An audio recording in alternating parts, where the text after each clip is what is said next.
In this lesson, we're going to discuss trade agreements, and in particular, we'll discuss a little bit about one of the important agreements of the 20th and 21st century, the European Union.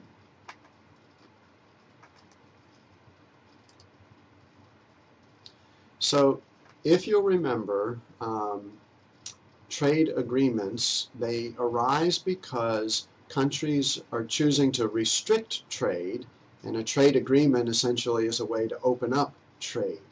So before World War II, countries used a variety of methods to restrict international trade. They would use embargoes, they would use tariffs, or they would use quotas. And these were discussed in a previous lesson. But across the world, countries had a wide variety of embargoes, tariffs, and quotas, and that really restricted global trade. And then World War II happened. And after World War II, the world pretty much realized this was a chance to reset things. And so one of the things that they established what was called the GATT, which is the General Agreement on Tariffs and Trade. Essentially what GATT was it was a methodology that established some procedures for how the world's countries would begin working on reducing these trade restrictions, how they would open up trade. And it set forth a procedure for having rounds of discussions. And in these rounds of discussions, the countries would negotiate back and forth in terms of what they were willing to reduce in exchange for other countries. So, for example, there might have been a round of discussion that talked about agricultural trade restrictions, and one country may have said, we're willing to reduce our tariff on imported corn if that country over there reduces its tariff on imported sugar. And these countries went through these rounds of discussion in order to establish some trade agreements. And we have pretty much realized that even though we do have tariffs in existence today, they're nowhere near what it was like during World War II. Tariffs have fallen greatly, so that really only about 5% of the world's GDP falls under some sort of tariff. So the GATT worked really well, promoting a lot of discussion, and then from 1947 until about 1995, we went through several rounds of GATT discussion. And then we realized there needed to be some sort of organization which sort of monitored all of these trade agreements. And so GATT became what is now known as the World Trade Organization in 1995. And the World Trade Organization is an organization of over 150 member countries. They're continuing to have discussions like before, but the World Trade Organization is sort of the entity that mediates the trade disputes that countries may have. They may have agreed on something in a previous round of discussion, but for whatever reason, maybe the politicians are deciding to punish another country and they establish a tariff, and that other country says that's in violation of the agreement. And so it goes before the World Trade Organization, which sort of mediates those disputes. And each one of these rounds of GATT discussions has produced innumerable trade agreements, and the World Trade Organization essentially just monitors those. So those members in the WTO that are doing a very good job of establishing free trade, they have been granted what's known as most favored nation status. And essentially what that does is it says any country with most favored nation status sort of gets special preference, and even less restrictions when trading with other most favored nation countries. There are some exceptions that are made to countries that negotiate as a unit. For example, the European Union negotiates as a unit. It's a group of countries, and I'll discuss this in just a moment. So if you look at the map of the World Trade Organization, the areas in green are those countries that belong to the WTO. The areas in yellow are those that are desiring to become members of the WTO, and they're at various points in discussion to become part of the WTO. So you'll notice much of Northern Africa still does not belong to the World Trade Organization, as some countries in Asia, Central Asia, also do not belong to the WTO. There's another group of organizations that makes the news every now and then. It's not really a trade agreement per se, but these are organizations that coordinate economic activities between a variety of countries. So in 1975, the 6 strongest economies at that time got together and they created what was known as the G6. So the G6 consisted of France, Germany, Italy, Japan, the United States, and UK. And these 6 countries recognized that because they were the strongest economies at that time, they needed to coordinate their efforts. They needed to look at what was happening with trade between their countries, and they needed to coordinate what was happening in their economies because it affected so many other parts of the world. Well, very quickly thereafter, there was another country that sort of felt excluded. It was a very strong economy at the time, and in 1976, the G6 became the G7 by adding Canada. Canada was a very strong, stable economic partner to all of those that were already in the G6. Well, through the years, economies have grown and prospered, and so in 1998, the G7 added Russia and became the G8. So the Soviet Union had collapsed, and Russia was a very powerful economy at the time, and so it was believed that those 8 countries really controlled so much of the stability in the world's economy. So essentially in the G8, the heads of government get together and they coordinate what's happening in their countries in terms of economic activity. And they look at international trade and what's going on between those countries. Are there any problems? Are there any things that the economy needs to be loosened up with? Do sectors need to be promoted? Are there any trade restrictions that are hindering economic growth in those countries? And if they are, then they're probably impacting the rest of the world also. So those 8 countries consist of about 40% of the world's GDP.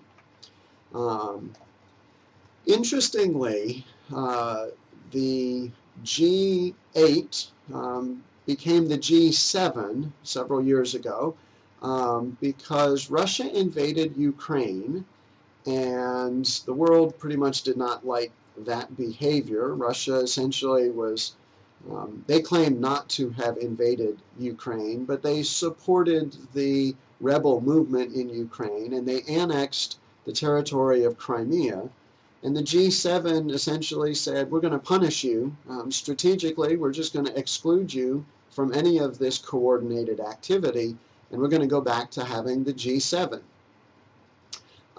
So interestingly, though, the G7 is going to be surpassed in terms of economic power by the largest emerging countries of the world. So the BRIC countries, Brazil, Russia, India, China, and then add to that Mexico, Indonesia, and Turkey. Those are the largest emerging countries, and those economies actually pretty soon will be larger than the G7. So in 2014, I mentioned the G8 was suspended, and we have gone back to having the G7 instead of the G8 because Russia was annexing Crimea, and the leaders decided to punish Russia for that behavior. Now there's also this thing called the G20, and these are the 20 most stable and major economies of the world. Add to that the European Union, which is not a country, but it's a group of countries. You do not need to memorize this list of countries, but if you just kind of get a feel for what types of countries are major economies these days, you'll see obviously some developed economies. The United States, France, Germany, Italy, UK, Australia. You'll see some emerging countries, India, even Mexico, Argentina is an emerging economy.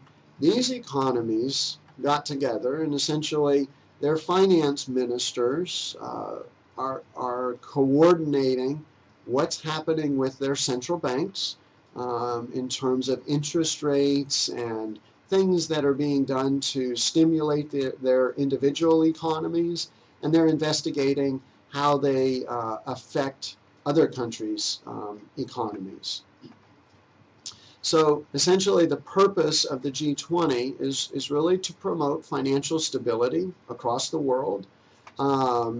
And so now the G20 meets I believe it's every 8 weeks, but I'm not certain of that.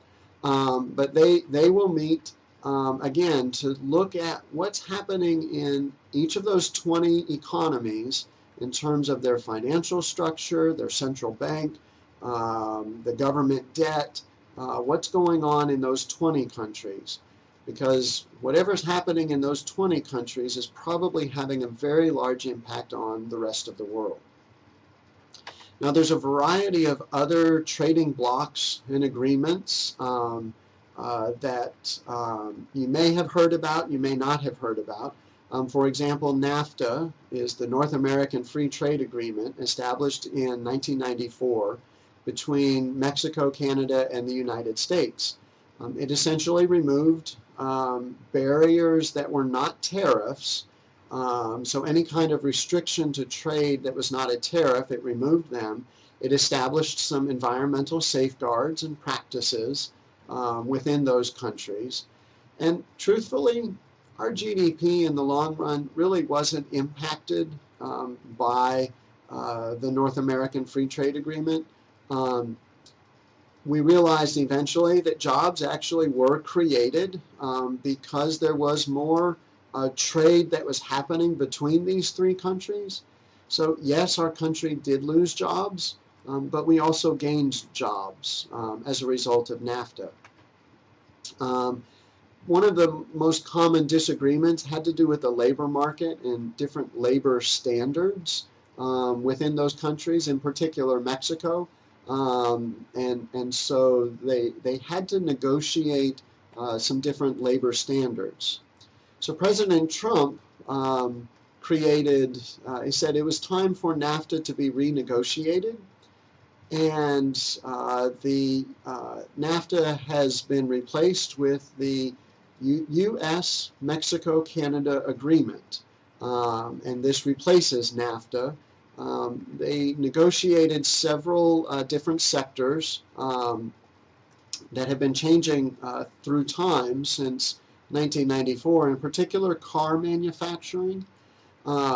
Mexico and Canada both were producing a lot of parts and a lot of cars, and yet ultimately, and because of that, they really weren't counted. Even though the final product was made in the United States, much of the work was done in other countries. And so now they've agreed that if a car is going to be counted as a U.S. car, more of the parts need to be made within the United States. The Canadians agreed to open up their dairy market to the United States. The Canadians had not allowed dairy from the U.S. into Canada for many years, and the Canadians actually subsidized their industry. And so that was also renegotiated in terms of the dairy market. The United States made an agreement that they would not place a tariff on cars that are imported from Mexico or Canada, and that was part of the United States Mexico-Canada agreement. The other thing that was added into this agreement, which was not added into NAFTA, was that it required the agreement to be revisited in 6 years. NAFTA was just set in place, but there was no thinking that it ever needed to be looked at again, without realizing that the economies change, and the U.S.-Mexico-Canada agreement built that into the agreement, that they would sit down every 6 years and look at this agreement. There's also the Central American Free Trade Agreement with Dominican Republic. So essentially, this is a free trade agreement between the United States and several Central American countries, along with the Dominican Republic. That's the DR part.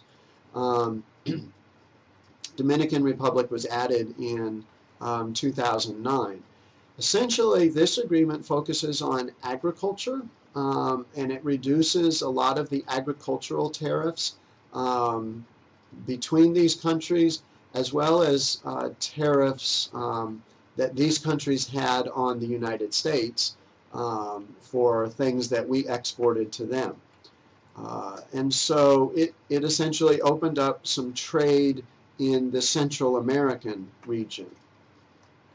You may have heard about this thing called the TPP, the Trans-Pacific Partnership.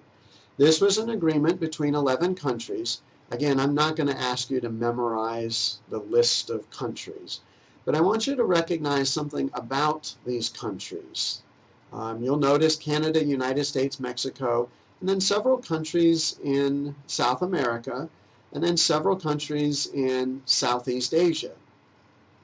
China is not a member of what was called the TPP. Part of the rationale had to do with the purpose for the TPP, which was to promote economic growth primarily in Southeast Asia, reduce poverty, and increase jobs in some of these areas. And part of this was to allow some of the more stable North American countries to help boost economic growth in some of these Southeast Asian countries so that they could better compete with China, which is a very dominant player in Asia. The United States, under President Trump, pulled out of the TPP, and those other 10 countries kept going. They now call it the Comprehensive and Progressive Agreement for Trans-Pacific Partnership. But essentially, this agreement is still this effort to promote economic growth in Southeast Asia and South America, relying on some of the more stable countries of the Pacific Rim. In an earlier lesson, you should have learned a little bit about the Association of Southeast Asian Nations. This is a grouping of countries that established in 1967. So if you know your history, we have Vietnam, we have a wide variety of discord and conflict in Southeast Asia at this time. But these countries got together and they recognized that if they could coordinate their economies they might be able to promote some economic growth and promote some peace in the region. So ASEAN was created among these countries, again, to really help boost stability in the Southeast Asian countries. Again, you do not need to know the list of these countries. You may have heard of some of them, Vietnam or Philippines or Indonesia. Some of them may be brand new. You may never have heard of them before. In South America, there's an agreement called the Mercosur Agreement, which is essentially a free trade agreement established in 1991 to start with among Argentina, Brazil, Paraguay, and Uruguay. And then they added, some other members have been added along the way. But essentially the purpose, again, of Mercosur was to open up some trade within these major countries of South America. And in particular, they also wanted to establish common external tariffs. So previously, Brazil might have had a tariff on meat from the United Kingdom, and yet Argentina might not have had a tariff on meat from Argentina. So then what might have happened was people in Argentina bought British beef, and then they resold it in Brazil and avoided those tariffs in Brazil. And so essentially what this did was it kind of coordinated the trading agreements between South America, the major countries in South America, and the rest of the world. There's also the Asian Pacific Economic Cooperation, which is another agreement that was made in 1989. And the APEC, you'll notice, consists of countries in essentially that surround the Pacific Ocean. United States, Russia, Canada, some of the South American countries, some of the Southeast Asian countries. These countries essentially got together in 89 and again believed that they wanted to coordinate economic activity. They wanted to try to negotiate and keep trade open between these different countries. Coming back to APEC, you may have heard that the United States and China right now, they have a variety of tariffs back and forth with each other. APEC's goal was not to eliminate tariffs, but it was to coordinate the economic activity of what was happening. And so while the United States and China have these tariffs in place against each other's economy, it's not as though they have fallen out of membership in APEC. I want to discuss a little bit deeper detail about the European Union. The European Union is a collection of countries with about a quarter of the world's GDP. In many of the countries in the European Union, they use a common currency, which is called the euro. In the European Union, there is what's known as a common market. So that means there's free circulation of goods, services, and people, even within the European Union. So for example, if you consider, if in the United States we manufacture a product and we export it to another country, there's customs duties, there may be tariffs in place. Selling to other countries is actually sometimes pretty challenging. If you were a person who wanted to go to another country, you'd have to have a passport, you'd have to pass through customs, and it's rather complicated. In the European Union, however, in these countries, they got together and said, we're going to allow free circulation of goods and services and people. So what that means is if France produces a product, they can sell it in Germany and really not have to go through any of these complicated processes of trade with another country. It would almost be like if somebody produced something in Illinois and sold it in Kentucky. It's almost the same sort of mechanism. So the European Union started out after World War II as an agreement on trade between the coal and steel industries among 6 countries: France, West Germany, Italy, and the Benelux countries, Belgium, Netherlands, Luxembourg. So those 6 countries, you'll notice, pretty much make up the heart of the continent of Europe, and they were most impacted by World War II. A lot of destruction in World War II in those countries. So they agreed to open up trade in coal and steel. And then they realized that was going so well, they kept going further. And eventually, the Maastricht Treaty was signed in 1993, and that created the European Union. As part of that agreement, they established the euro. So a common currency was proposed for countries within the EU. They also proposed common EU citizenship.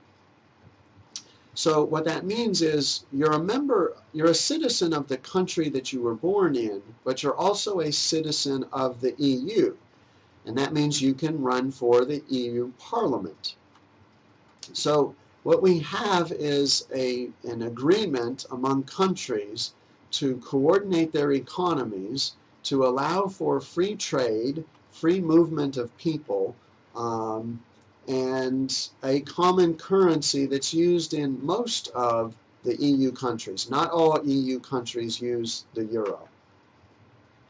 Well, in 1985, the European Economic Community, they had created this thing called the Schengen Agreement, and we'll hear about this later in the semester when we talk about migration.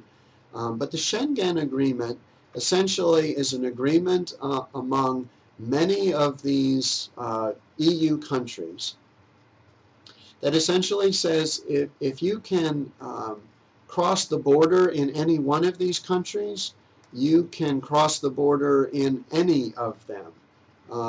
And so, for example, my daughter went to Greece. She worked in Greece for a while. She was very excited to possibly get a Greek stamp on her passport. Well, her plane landed first in Paris. She got a French stamp on the passport because once she landed in Paris, she could have gone anywhere in the Schengen Agreement and she never had to show her passport again. And so what this allowed was really this free movement of people within the Schengen Agreement as part of this free trade agreement and the Maastricht Treaty of 1993. Well, in 2007, they recognized there were some problems with the Maastricht Treaty. They needed to simplify things, so they created the Treaty of Lisbon. But most importantly, they also established Article 50, which was a procedure to withdraw from the EU. Prior to 2007, they did not believe that any country would desire to withdraw from the EU, and so there was no mechanism to pull out of the EU. So in 2007, they created a mechanism to withdraw from the EU. So obviously that brings us to one of the more current issues, if you've been following the news, Brexit. Brexit is the withdrawal of the United Kingdom from the EU. And essentially, that occurred by referendum. They decided to leave the European Union. And I'm filming this in September of 2020. By October of 2020, the agreement needs to be finished, and there's still a lot of work up in the air, so I'm not sure what's going to happen with Brexit. One of the other major problems that the EU countries have had has to do with the debt of the individual countries. In particular, Greece, Ireland, and Portugal were accumulating extremely large debts. The way they were running their governments, they were accumulating very large debts. They were, Greece in particular, was getting ready to default on its loans. And so that would create a crisis. And essentially, what ended up happening in Greece several times, in Ireland and Portugal, they were able to avert this crisis. But Greece in particular had to enact what were called austerity measures. So essentially in Greece, they had to take their government budget and trim it dramatically. They also needed to agree that they would do some things to promote stability and growth. In particular, they would make sure that their government debt was no larger than 60% of their GDP. The problem, however, is they're not there yet. And so the more stable countries of the EU have been bailing out some of these other countries in the EU that are not as stable, and the more stable countries are starting to resent the fact that they're carrying the load for some of the things that are being done in these other countries. And so that's one issue that they're having to deal with. Another issue I mentioned previously was the Ukraine. So that was where Russia has annexed part of the Ukraine and essentially claimed that land for Russia. And the EU has said, you know, we're done fighting wars over land. And that really is not the way that we do things in the 21st century. Another issue that they're having to deal with is migration and immigration from other countries. So the EU is very stable. There's a lot of strong economies among those member countries, and there are people that desire to move to those countries. So if you look at this map, again, you do not need to memorize numbers or memorize names of countries, but just geographically, you will see that there are a lot of immigrants that are coming from Syria in particular, that are coming from Afghanistan, Pakistan, the Middle East. They're wanting to get into the European Union. There's a lot of instability in northern Africa, and they're wanting to get into Spain. Again, remember the Schengen Agreement. Once you're in the EU, then you can go anywhere in the EU. So if you can make it from Libya to Spain, then you can easily make it to Germany and possibly even Great Britain, if you could figure out who could sponsor you as an immigrant in Great Britain. So this is a photo that illustrates the seriousness of migration into the EU. This is a photo of the border in France. These are individuals that had come from the Middle East. They landed in Greece. They made their way across the EU. They made their way to France. And now they're wanting to cross the English Channel and get into Great Britain. And the French troops are trying to figure out, well, how do we manage this? So these three issues are huge issues for the European Union. So in this chapter, what we have discussed, we've discussed trade agreements and just kind of listed a little bit of the history of some of the major trade agreements. We also discussed a little bit of the history of the European Union. Now the textbook goes into a little bit more of the math, the finance of these agreements, and I'm not going to have you worry about those aspects. I just want you to kind of have a general sense of why do we need trade agreements, and what are some of the big issues in the European Union.